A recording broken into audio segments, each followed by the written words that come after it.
How to turn photo into cartoon using AI 2024. In this video, we're going to be quickly talking about PixArt and how you can use this incredible platform to turn your photos into a cartoon.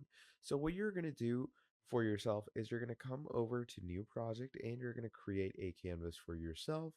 Now, once you've done that, and it's going to open up a whole canvas crop for you, what you're going to do from here is you're going to go over to photos, and once you come over to photos, you're going to click on generate with AI. Now, once you click on generate with AI, you're going to add in any prompt that you want for yourself over here. So let's say the prompt I'm going to add is bungee jumping on a UFO, something like that. So once we have written that in, what you're going to do from here is you're going to scroll down and you can see you have a lot of styles over here.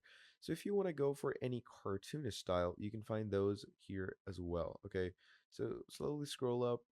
You can see we have street art, Andy Warhol style. And as we go even above, you have 3D, you have low poly, anime 2, manga, futurism, pop art, hollow doodle, whatever you want.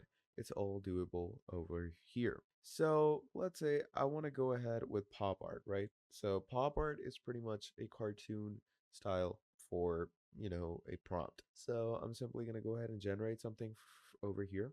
And look at this. That looks absolutely incredible. It looks really nice. The generation is really good.